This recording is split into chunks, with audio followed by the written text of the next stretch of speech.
Hello friends, स्वागत है आप लोगों को अपनी यूट्यूब चैनल स्टडी स्टार में। दोस्तों, आज मैं क्लास 10th के मॉडल पेपर में से 40 वीवीआई ऑब्जेक्टिव लेकर आया हूं। तो आप लोग वीडियो को पूरा अंत तक देखिए और वीडियो पसंद है तो लाइक कीजिएगा और हमारे यूट्यूब चैनल स्टडी स्टार को सब्सक्राइब कर ले। ठीक है, तो चलिए चलते हैं। क्वेश्चन है, कराए कि निम्नलिखित में किसका अपवर्तनांक अधिक है। ठीक है, निम्नलिखित में जो है सो किसका अपवर्तनांक अधिक है, तो हीरा का आंसर हो जाएगा बी। अगला है कि अवतल दर्पण की फोकस दूरी होती है। ठीक है, अवतल दर्पण की जो है सो फोकस दूरी क्या होता है, तो अवतल दर्पण के ऋणात्मक होता है और उत्तल दर्पण के धनात्मक होता है। ठीक है, अवतल दर्पण माइनस और उत्तल दर्पण होता है प्लस यानी कि धनात्मक। अगला है कि किसी लेंस के मुख्य फोकस की संख्या कितनी होती है। ठीक है, किसी लेंस की मुख्य फोकस की संख्या कितनी होती है, तो 2 होती है। आंसर हो जाएगा बी, 2। अगला है कि दाढ़ी बनाने में कौन सा दर्पण उपयुक्त होता है। ठीक है, दाढ़ी बनाने में जो है सो कौन सा दर्पण का उपयोग किया जाता है, तो अवतल दर्पण का आंसर हो जाएगा बी। दाढ़ी बनाने वाला दर्पण जो होता है सो अवतल होता है। कहेगा कि गाड़ी के साइड मिरर में जो है सो किस दर्पण का उपयोग किया जाता है, तो उत्तल दर्पण का। ठीक है, उसके बाद है कि अवतल दर्पण की फोकस दूरी एफ एवं उसकी वक्रता त्रिज्या आर के बीच संबंध है। ठीक है, तो क्या संबंध है, तो एफ बराबर r/2 है। ठीक है, एफ बराबर r/2।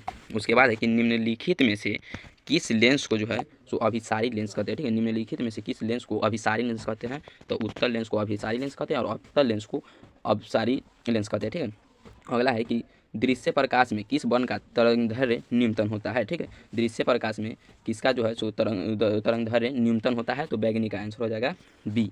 7 का आंसर हो जाएगा आप लोगों को बी।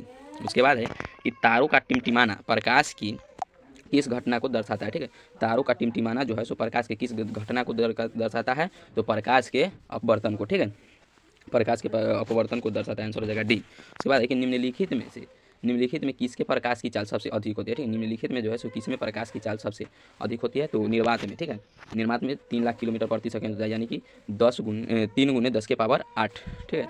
उसके बाद हो जाएगा कि प्रकाश के अपवर्तन के कितने नियम है। ठीक है, प्रकाश के अपवर्तन के कितने नियम है, तो 2 नियम है। ठीक है, अगला है कि जल विद्युत संयंत्र किस ऊर्जा को विद्युत ऊर्जा में रूपांतरित करता है। ठीक है, जल विद्युत यंत्र जो है सो विद्युत ऊर्जा को रूपांतरित करता है, तो कौन सी में करता है, तो स्थितिज ऊर्जा में। ठीक है, स्थितिज ऊर्जा में।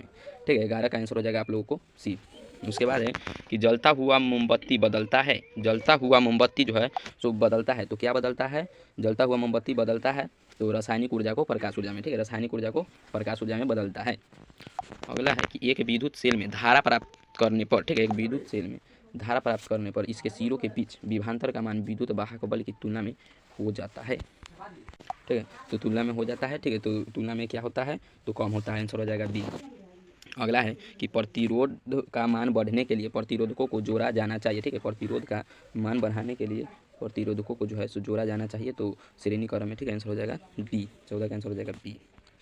उसके बाद है कि विद्युत चुंबक बनाने के लिए प्रायः किस छड़ का उपयोग होता है। ठीक है, विद्युत चुंबक बनाने के लिए प्रायः जो है सो किस छड़ का उपयोग होता है, तो नर्म लोहा का होता है। ठीक है, नर्म लोहा। आंसर हो जाएगा बी। आगे बढ़ने से पहले कि आप लोग वीडियो देख लेते हैं और लाइक नहीं करते तो लाइक कीजिए और हमारे यूट्यूब चैनल स्टडी स्टार को सब्सक्राइब जरूर कर ले। ठीक है, क्योंकि अब ऐसा ही वीडियो आप लोग को सबसे पहले पहुँचे तो आप जो है सो देखकर उसको याद कर सके। ठीक है, तो आप लोग सब्सक्राइब कीजिए। उसके बाद है आगे है कि उच्चतर ताप पर कौन सी प्रक्रिया पूरी की जाती है। ठीक है, उच्चतर ताप पर जो है सो कौन सी प्रक्रिया पूरी की जाती है, तो नाभिकीय विखंडन और नाभिकीय संलयन दोनों है। ठीक है, आंसर हो जाएगा सी, ए और बी दोनों। उसके बाद है कि सौर ऊर्जा को सीधे विद्युत ऊर्जा में बदलने वाली युक्ति है। ठीक है, सौर ऊर्जा को सीधे जो है सो विद्युत ऊर्जा में बदल देता है, तो युक्ति का नाम क्या है, सो आप लोग कमेंट करके बताइए। ठीक है, कि सौर ऊर्जा को सीधे जो है सो विद्युत ऊर्जा में बदल देता है, तो उसका नाम क्या है, सो आप लोग कमेंट कीजिए। ठीक है, 17 का आंसर आप लोग कमेंट करके बताइए कि ए है कि बी है या सी है कि डी है। ठीक है, तो आप लोग जो है सो आंसर कमेंट कीजिए कि 17 का क्या है। आगे चलते हैं कि पवन विद्युत जनित्र में पवन की चाल कम से कम कितनी होनी चाहिए। ठीक है, पवन विद्युत जनित्र में जो है सो पवन विद्युत चक्की जो है उसका चाल कम से कम जो है सो कितना होना चाहिए, तो 12 से 14 किलोमीटर जो है सो प्रति घंटा की रफ्तार से। ठीक है, उसके बाद है कि सेल का विद्युत वाहक बल है। ठीक है, सेल का विद्युत वाहक बल है, तो सेल द्वारा इकाई आवेश पर किया गया कार्य। आंसर हो जाएगा आपको बी। उसके बाद देखिए घरेलू परिपथ में मुख्य रूप से किसी आपूर्ति होती है। ठीक है, घरेलू परिपथ में मुख्य रूप से किसी आपूर्ति होती है। ठीक है, तो क्या होता है, तो प्रत्यवर्ती धारा की। ठीक है, प्रत्यवर्ती धारा। उसके बाद है कि वन विक्षेपण असंभव है। ठीक है, वन विक्षेपण जो है सो कहाँ पे असंभव है, तो निर्वात में जो है सो असंभव है, क्योंकि वहाँ पे जो है सो परिकिरण हो ही नहीं सकता है। ठीक है, उसके बाद है कि वायु में रखा एक कांच का प्रिज्म आपतित किरण को मोड़ देता है। ठीक है, वायु में रखा एक कांच का प्रिज्म जो है सो आपतित किरण को मोड़ देता है, तो आधार की ओर मोड़ देता है। ठीक है, आधार की ओर। आंसर हो जाएगा डी। उसके बाद है कि 2ZN 2ZN+O2, ठीक है, 2ZN+O2 अभिक्रिया में है, जो 2ZNO किस प्रकार की अभिक्रिया है, ठीक है। तो इसका जो है सो आप लोग अच्छा से समझिए किस प्रकार की अभिक्रिया है। तो जितना इधर है उतना एकदम सेम टू सेम रहेगा, तो हो जाएगा क्या, अपचयन, सॉरी उपचयन हो जाएगा, उपचयन, आंसर हो जाएगा डी। देखिए इधर भी 2 ZN है, 2 ऑक्सीजन है, इधर भी 2 ZN हो गया, 2 ऑक्सीजन हो गया, तो ये हो जाएगा उपचयन। उसके बाद देखिए खाने वाला सोडा का रासायनिक सूत्र क्या है, खाने वाला सोडा का रासायनिक सूत्र क्या है, तो NaHCO3 है, क्या है, तो NaHCO3, आंसर हो जाएगा ए। उसके बाद है कि कमरे के ताप पर द्रव अवस्था में रहने वाली धातु जो है सो कौन है, कमरे के ताप पर द्रव अवस्था में रहने वाली धातु तो पारा, धातु तो ब्रोमीन, ठीक है, तो इसका आंसर हो जाएगा बी। अगला है कि आवर्त सारणी के शून्य समूह का तत्व कौन है, ठीक है, आवर्त सारणी के शून्य समूह के तत्व कौन है, तो कौन है, तो हीलियम है, आंसर हो जाएगा बी। उसके बाद है कि सोडियम कार्बोनेट के जलीय विलयन में मेथिल ऑरेंज का विलयन मिलाने पर विलयन कारण परिवर्तित होकर निम्नलिखित में कैसा हो जाता है, ठीक है, कैसा हो जाता है, तो पीला हो जाता है, आंसर हो जाएगा ए।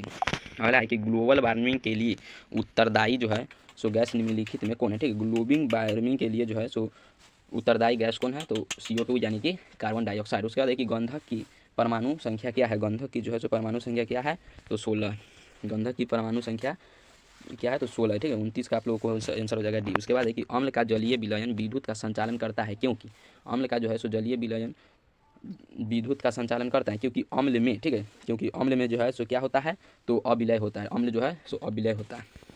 उसके बाद है कि अधिकतर धातुओं के ऑक्साइड होते हैं, ठीक है, अधिकतर धातुओं के ऑक्साइड क्या होता है, तो धातुओं के ऑक्साइड जो है सो आप लोगों को क्षारीय होता है, धातु के ऑक्साइड क्षारीय होता है, और धातु अम्लीय होता है, ठीक है, और धातु अम्लीय होता है, धातु जो है सो क्षारीय होता है। उसके बाद है कि सोने में निम्नलिखित में से कौन सी धातु मिलाकर मिश्र धातु की तैयार की जाती है, ठीक है, कौन सी धातु जो है सो मिलाकर मिश्र धातु तैयार किया जाता है, तो कॉपर मिलाकर जो है सो मिश्र धातु तैयार किया जाता है, आंसर हो जाएगा ये। उसके बाद है कि NaCl प्लस AgNO3 अभिक्रिया में AgCl, ठीक है, ये जो तिरवा है उस प्लस में NaNO3 निम्नलिखित में से किस प्रकार की अभिक्रिया है, ठीक है, 33 जो है सो किस प्रकार की अभिक्रिया है, तो द्विविस्थापन अभिक्रिया है, ठीक है, विस्थापित कर दिया गया है, तो द्विविस्थापन अभिक्रिया है, क्लोरीन का जो है सो अथी हो रहा है। उसके बाद है कि सिलिकॉन है, सिलिकॉन जो है सो क्या है, सिलिकॉन है, तो सिलिकॉन है एक उपधातु, सिलिकॉन है एक उपधातु, आंसर हो जाएगा सी।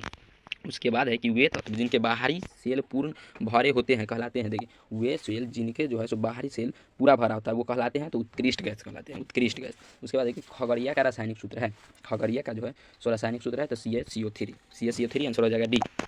अगला है कि निम्नलिखित में कौन सबसे अधिक अम्लीय ऑक्साइड है, निम्नलिखित में कौन सबसे अम्लीय ऑक्साइड है, तो SO2, आंसर हो जाएगा ए, 37 का आंसर हो जाएगा ए। उसके बाद निम्नलिखित में कौन एल्काइन है, निम्नलिखित में जो है सो कौन एल्काइन है, तो C2H2, आंसर हो जाएगा आप लोगों को सी। इस सूत्र भाई आप लोगों को याद करना होगा कि एल्केन एल्काइन का क्या होता है, ठीक है। उसके बाद है कि CH3 या बॉन्ड O बॉन्ड C2H5 का IUPAC नाम है, ठीक है, इसका जो है सो IUPAC नाम क्या है, तो एथिल मेथिल ईथर, ठीक है, ईथर है, एथिल मिथाइल ईथर, 39 का आप लोगों को आंसर हो जाएगा डी।